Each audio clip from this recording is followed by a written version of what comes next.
years old, my very best friend in the whole entire world told me that he loved me, and I quite literally slammed the car door in his face. And I went on to get into a 5-year-long relationship with the sensible guy, because you see, my best friend, he was the bad boy of our school, and I knew my dad wouldn't approve. So I got into a relationship with the guy that I knew my dad would love, and he would do and say all the right things.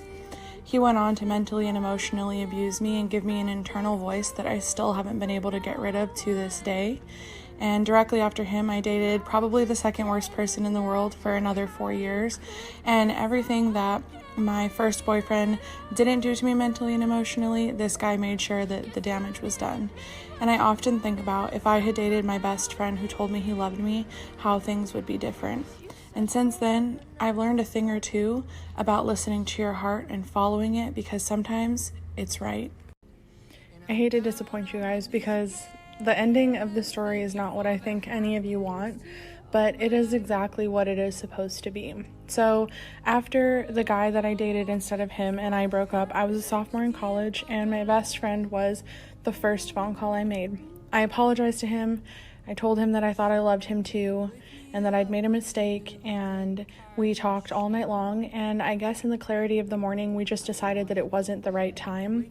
I was in college, I had some real healing that I needed to do, and I had no plans to move home anytime soon. We fell out of touch, and then most recently, a few years ago, my ex and I were in a really bad place, and I reached out to him, and we kind of fell back in touch, and it just wasn't the right time. He now has 2 daughters and a girlfriend, and he's in love with someone, and I'm in love with someone, and that's that. I think now that we've talked about ex-fiance for a few stories, it's time to introduce my first boyfriend, who, for the purposes of confidentiality, we'll call Brad.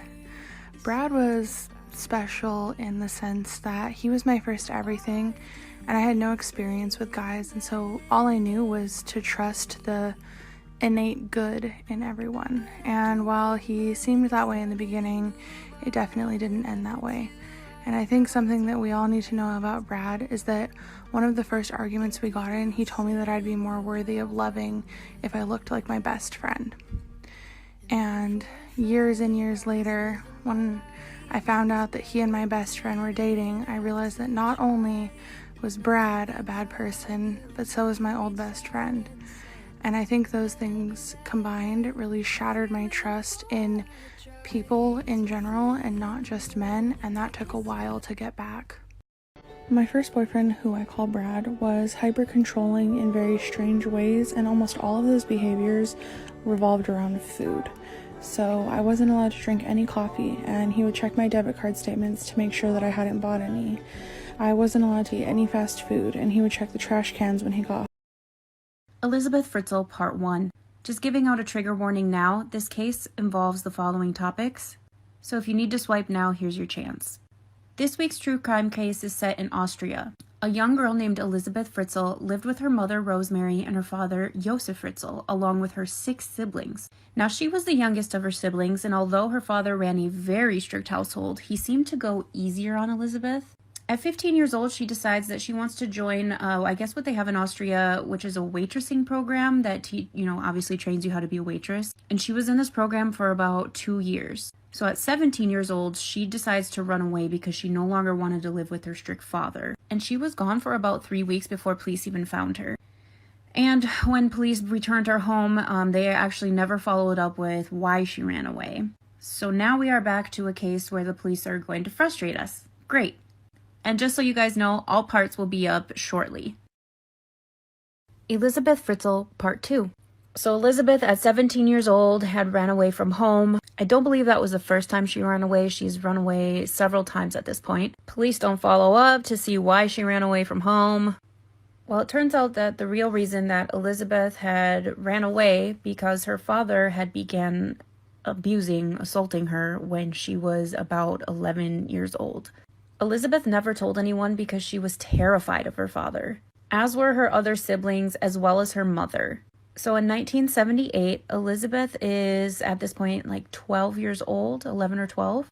Well, Josef gets a permit to build an expansion on his basement. And this was a 5-year project. So by the time it was done, Elizabeth was 17.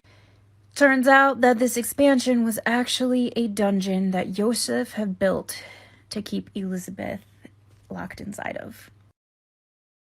Elizabeth Fritzl, Part 3.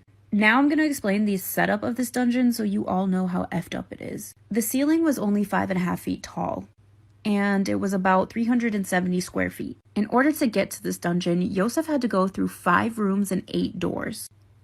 And the dungeon door was hidden behind some bookshelves. And that door was enforced with concrete and metal, and the locks could only be opened with a special code and remote. Joseph wound up putting like a sink, a shower, a toilet, and a hot plate down there. Obviously, there were no windows. Now, in order to get Elizabeth down there, Joseph tells her that he needs help in the basement, so she goes with him.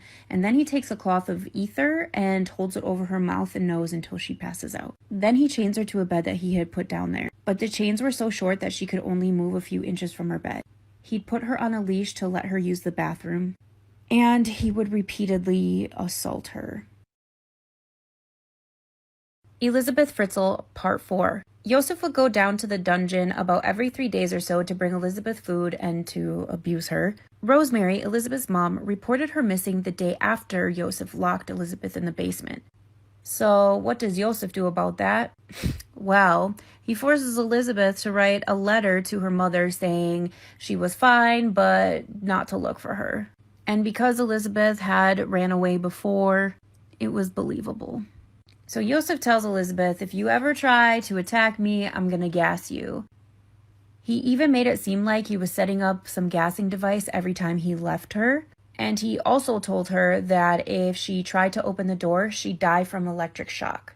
Turns out that none of this was true, but Elizabeth never tries to find out. I think he was an electrician, so she knew that he knew his stuff, you know? After a few years of being held captive, she gives birth to a girl named Kirsten. Elizabeth Fritzl, Part 5. So all Joseph gives Elizabeth to prepare her for her birth is a book about giving birth and some towels and a pair of scissors. And he's just like, here you go. Figure it out on your own, I guess, because Joseph didn't even come down to the basement until 10 days after baby Kirsten was born. Elizabeth winds up having 2 more children. Joseph decides that there's no more room, so he has Elizabeth and her kids dig in the soil with their hands to try to expand the basement. And he's like, too many kids down here, so I'm going to send our youngest one, Lisa, to live upstairs with us. Lisa was 9 months old, and Joseph puts her in a box on the doorstep to make it look like Elizabeth had abandoned her there. A handwritten letter from Elizabeth was left with her, asking the parents to take care of them. Joseph had been having Elizabeth write letters throughout the years, and he even took them to police in case they wanted to investigate the handwriting. So eventually, Joseph and Rosemary are allowed to adopt their granddaughter. But remember, not only is Lisa Joseph's granddaughter, she's his daughter. Elizabeth Fritzl, Part 6. So now it's 1994, and Elizabeth gives birth to another daughter named Monica. And it's thought that he used a voice recording of Elizabeth to call the house and say, I left her. This paint bomb, as I was picking it up, this balloon's been defective the whole time. As I picked this up, the paint, look at the air. Can you hear it? Coming out. So I'm just gonna throw it at that canvas and hope that it'll pop. 3, 2, 1. Ah, it didn't pop! Oh no! That was just really little.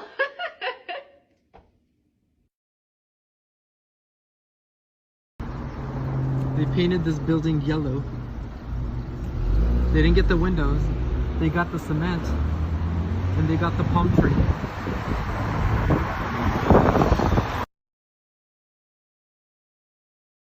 So I painted that, and I kind of want to put my footprint on it. TikTok. So I'm gonna do it. I gotta. Okay. Make sure it's in the middle.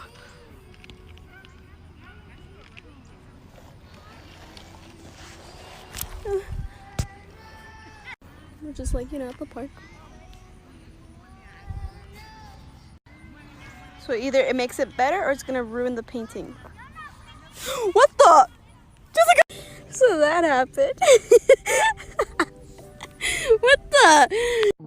So not all of my pieces come out perfectly like these.